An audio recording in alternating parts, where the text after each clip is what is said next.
Welcome to AdventureSphere. This channel is dedicated to missing people who are missing with a vehicle.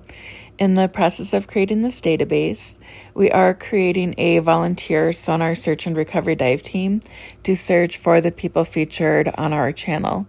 Our services are free of charge. We ask you to consider subscribing, watch our content, and help spread awareness of our endeavor. The National Suicide Prevention Lifeline can be reached by dialing 988 or 1-800-273-8255. Calls are free and confidential. Every year, over 600,000 individuals go missing in the United States, according to the National Missing and Unidentified Person System. While many are quickly found and returned to their families, others remain missing as the years pass by. This is Danielle and Richard's story. Danielle Otobre Imbo, then 34, was the mother of Joseph Imbo III, a 2-year-old boy who relied on his mother for everything when he was with her. Danielle worked as a mortgage processor out of her home. If that wasn't enough on her plate, she was also divorcing her husband and seeing another man, a man she met when she was 15. They attended school together, but would reconnect years later. That gentleman of the hour is Richard Petrone Jr., goes by Rich or Richie. He was the father of a 14-year-old daughter, Angela, nearly the same age when Danielle and Richard met. Rich worked with his father as a baker in Ardmore at the family shop Viking Pastries. Rich used to live just above the bakery, but had recently moved to the intersection of Snyder Avenue and 16th Street South. The intersection was less than a few miles, where Rich invited Danielle out for the evening at the last minute. Her son was with their father for the weekend, so Danielle said yes, and Rich, ever the gentleman, went to pick Danielle up in his black and silver 4-door 2001 Dodge Dakota with Pennsylvania license plates YFH2319. By all standards, that Saturday evening, February 19th, 2005, was cold. The high that day was 33, the low was 18, and very windy at 10 miles per hour. The duo went out to meet some friends, Anthony Valentino and Michelle McLaughlin. There was another gentleman there. Forget his name. I'm so sorry if you watch this and I missed your name.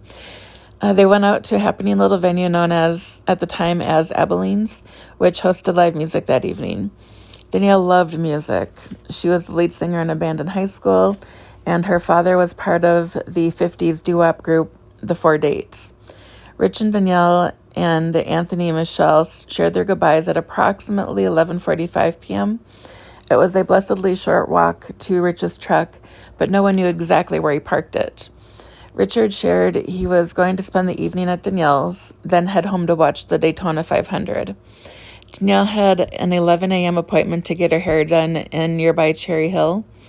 Danielle's condo was on Dunbarton Road in Mount Laurel, New Jersey, just across the Delaware River from Philadelphia. The next morning, when Danielle's mom called, the phone went unanswered. She sent Danielle's brother John to check on her. Everything appeared in order, except for the fact Danielle wasn't there. Her son's father, Joe, arrived to drop Joe the third off as scheduled. John covered for her, saying she'd be right back. She just needed to run to the store to get something. When asked, Anthony and Michelle were shocked and said they seemed happy when they left. Danielle's family filed a missing persons report. When asked, her ex-husband said that he was at a gathering of friends and family on Saturday night, a gathering that includes some of New Jersey's finest law enforcement personnel. Rich had a new apartment just a couple of miles away from Abilene's. Did he take Danielle there so she could see it? Perhaps spend the night there? He got the apartment to be closer to his daughter, but I'm sure it cut down on the drive time to see Danielle as well. Were Danielle and Rich enjoying a buzz from just great music and friendships that evening that they just drove around for a while? Where would they have gone?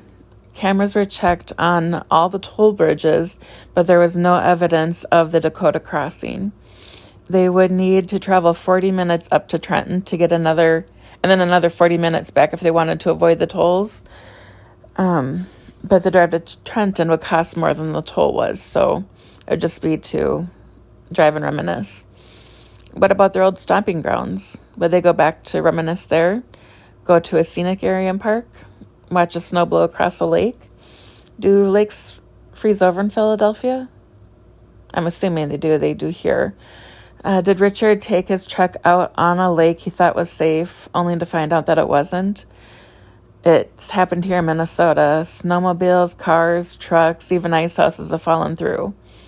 Danielle tried numerous times to reconcile with her husband. When she ran out of steam, she told both men she needed space. Did the topic come up and drive Richard to look for thin ice?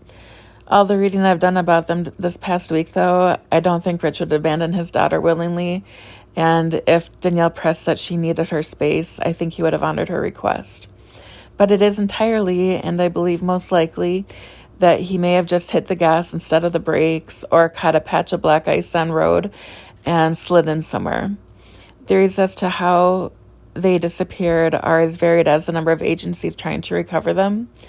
An FBI agent said that we could rule out a crime of convenience because you need to know how to get rid of a truck and two bodies quickly, and it would be hard for one person to do that.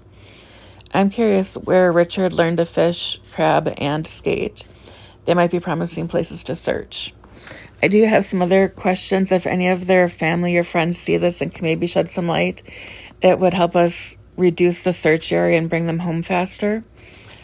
What were the last cell phone ping coordinates? It's right when cell phone triangulation and pinging started to become available, so I don't know if they were able to find this information or not. It's just right at the very beginning of it. So what else do I have? Were either of them taking any school classes? If so, where? Did either of them put in any time off requests or perhaps a resignation on Danielle's part? Did they volunteer anywhere, attend church regularly, any other hobbies that would involve meeting places, such as ice hockey? Let's see here. Were they more of early birds or night owls? I would think being a baker, Rich would probably be an early bird, but stranger things have happened. Did either of them give any possessions away in the month or two before they disappeared? Does Rich prefer driving on main roads or back roads? Is he comfortable driving at night? Were there any road construction detours set up in place? We don't have road construction in Minnesota in the winter. I don't know how Philadelphia would carry theirs out. Were there any items that they would always carry? I know Danielle wore some rings on one of her fingers.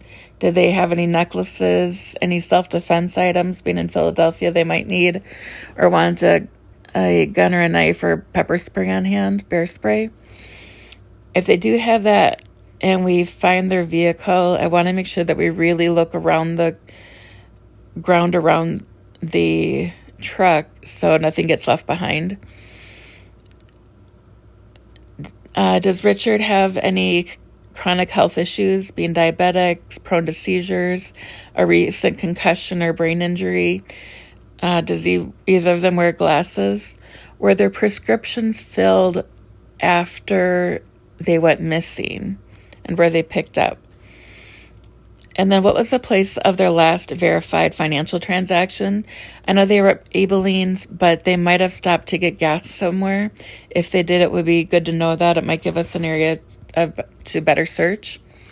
The places I'm going to mention next are shared with my blessing, so Danielle and Richard can be reunited with their family, regardless who higher powers work through.